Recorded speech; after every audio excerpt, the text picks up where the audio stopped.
Hola a todos, bienvenidos de nuevo a mi canal de Ciencia y Psicología. Hoy voy a hablarles sobre el estrés, las causas del estrés, cómo nos afecta y la relación que tiene con la situación de pandemia actual. Para comenzar a hablar del tema, primero debemos definir lo que es el estrés. Según la RAE, es una tensión provocada por situaciones agobiantes que originan reacciones psicosomáticas o trastornos psicológicos a veces graves. Entre los factores estresantes que existen puede ser tanto externos como internos. Entre los factores externos están tanto físicos como mentales. Entre los físicos pueden existir causas naturales o ambientales y los mentales los factores psicosociales. Entre los psicosociales se puede entender esto cómo nos afecta la relación o cómo nos estresa cuando nos relacionamos con personas de nuestro trabajo, nuestra escuela, los amigos, cómo las demás personas provocan cierta reacción estresante en nosotros. También existen los factores internos. Los factores internos se determinan principalmente porque nosotros mismos somos la causa generadora del estrés. Somos nuestros propios estímulos y estas causas pueden ser nuestras propias creencias y nuestros propios procesos mentales. El estrés inicia, en términos generales, como un proceso de respuestas adaptativas. El estrés pone en marcha unos procesos para generar homeostasis en el cuerpo, un equilibrio que permita que nosotros podamos sobrevivir en los ambientes. Por ejemplo, nos prepara para situaciones de lucha o huida ante determinadas amenazas, pero que con el tiempo el cuerpo se relaja ya que logró salir de una situación que amenazó y atentó contra su propia vida. Cuando las situaciones que atentan nuestra propia vida eh, suceden, el cuerpo debe reaccionar de una forma bastante rápida y eficiente porque es en cuestión de segundos donde nuestra vida corre peligro, podemos perderla o podemos salvarnos. Entonces, sin pensarlo, sin que esto sea un proceso consciente, el cuerpo reacciona de forma automática por medio del sistema nervioso autónomo y por medio del sistema endocrino. Ambos funcionan de forma simultánea. El sistema nervioso autónomo es aquel que nos prepara para enfrentar la amenaza de forma inconsciente, entre los cuales se dividen dos, el proceso simpático y el parasimpático. El proceso simpático es aquel activador, un proceso tal que nos permite preparar el cuerpo para afrontar las amenazas inminentes. Por ejemplo, aumentar los latidos del corazón, aumenta la irrigación sanguínea, dilata las pupilas para poder observar mejor el entorno, aumenta la sudoración, aumenta la presión, etcétera. Nos prepara para enfrentar esa amenaza. Por ejemplo, si vamos a huir, centra la mayor cantidad de sangre en las piernas para poder correr más rápido y que funcionen correctamente. O si vamos a pelear, pues centra la mayor cantidad de sangre en los brazos por si necesitamos defendernos de alguna amenaza. Mientras que el parasimpático es el inhibidor, causa justo el efecto contrario. Una vez que la amenaza ya ha pasado, vuelve y el cuerpo se regula. Otra vez genera el momento de homeostasis. Entonces baja los latidos cardíacos, baja la presión y vuelve todo a regularse. Sin embargo, cuando el estrés es prolongado y las causas son constantes, el impacto es muy fuerte, ya estamos hablando de una condición de estrés prolongada y los sistemas de defensa propios del cuerpo no son suficientes contra esa amenaza porque, digamos, es una amenaza constante o que no tenemos conciencia de cuándo terminará, nos genera angustia, presión, ansiedad y esto también puede llevarnos a entrar en una fase de disfunción o de agotamiento. Y el problema con esto es que se empiezan a generar problemas tanto físicos como psicológicos por un problema maladaptativo que tenemos frente a una fuente de estrés que no podemos controlar, que no podemos predecir y que nos supera. Esto lleva a también hablar del trastorno psicosomático. ¿Qué es el trastorno psicosomático? Es aquel trastorno cuyas manifestaciones son físicas, pero sus orígenes son mentales. Por ejemplo, la preocupación constante sobre algún tema en concreto, digamos la pérdida de un familiar, la pérdida laboral, puede generarnos mucha preocupación, una gran cantidad de estrés que se puede prolongar con el tiempo, o bullying, o abuso, o recuerdos traumáticos, por ejemplo, estrés postraumático o eventos que nos han ocurrido que han sido muy difícil superar. Esto con el tiempo empieza a generar no solo afectaciones a nivel mental, sino que el cuerpo también las recibe descargas eléctricas y puede afectarnos de distintas formas, por ejemplo, gastritis, presión arterial, síndrome de colon irritable, problemas en la circulación, paros cardíacos, problemas respiratorios, úlceras, problemas en la respiración, afecciones en la piel, problemas en las arterias. Realmente lo que causa el estrés son problemas muy graves y muy fuertes. Y lo que sucede muchas veces es que a estos problemas físicos muchas veces se les da como origen o causa afecciones físicas, pero muchas veces ignoramos el hecho de que muchos de los problemas que nosotros podemos manifestar en nuestro cuerpo tienen origen psicológico por nuestros pensamientos, nuestras creencias y por estímulos tanto sean externos como internos.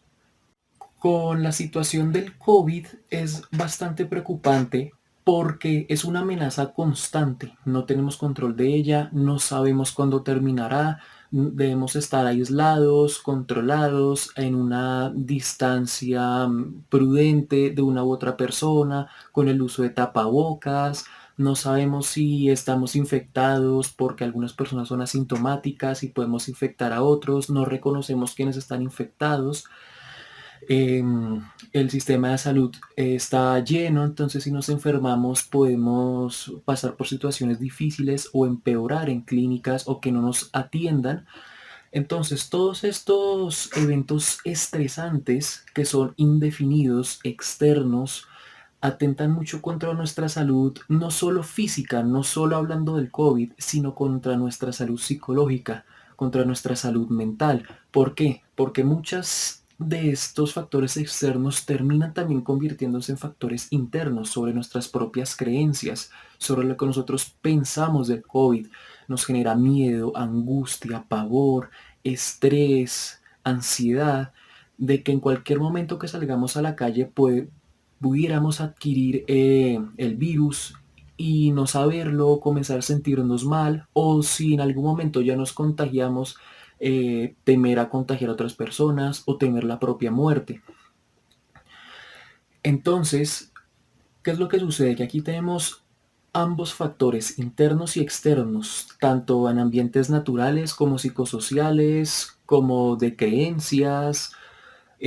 O sea, todos los factores posibles del estrés se reúnen dentro de esta cuarentena con la pandemia. Entonces, ante esta amenaza invisible, llamémosla de esa forma, nosotros no sabemos cómo actuar. Nuestro sistema de defensa se desborda porque es una amenaza que de nosotros no depende controlar. Nosotros no podemos decir, a mí no me da el coronavirus, porque todos somos vulnerables en el proceso. Sin embargo, nosotros podemos reconocer nuestras propias emociones, gestionarlas y generar nuestros propios recursos para ayudar al cuerpo a aumentar esa defensa tanto física como psicológica, porque son muchas emociones que están ahí presentes y a veces nos secuestran. Nosotros no somos dueños de las emociones tan fuertes, perdemos el control y puede llevar a cometer errores o afecciones o síntomas que pudiéramos prevenir de actuar de forma correcta. ¿Cuáles son las estrategias que se proponen para aliviar esta carga de estrés? En primer lugar, la estrategia es escribir lo que sentimos. ¿Por qué? Porque las emociones son una de las principales causas por las cuales nosotros podemos sentirnos mal y vulnerables frente a estas amenazas. Sentimos miedo, ira, frustración, pero ¿qué es lo que sucede? En la corteza prefrontal izquierda se encarga de, es la base de las emociones positivas y también se relaciona con el lenguaje. Entonces, cuando nosotros escribimos la emoción tiene que pasar por esa zona, podemos reconocerla y gestionarla correctamente para que no nos afecte en esa medida tan fuerte, podamos liberar esa carga por medio de la escritura y tener un mejor control sobre la emoción que nos está afectando o el conjunto de emociones que nos está privando de esa calidad de vida que hemos perdido. Como segunda recomendación, se recomienda el ejercicio, la actividad física. Al menos caminar unos 20 minutos al día, 30 minutos al día, también ayuda mucho a la regulación emocional.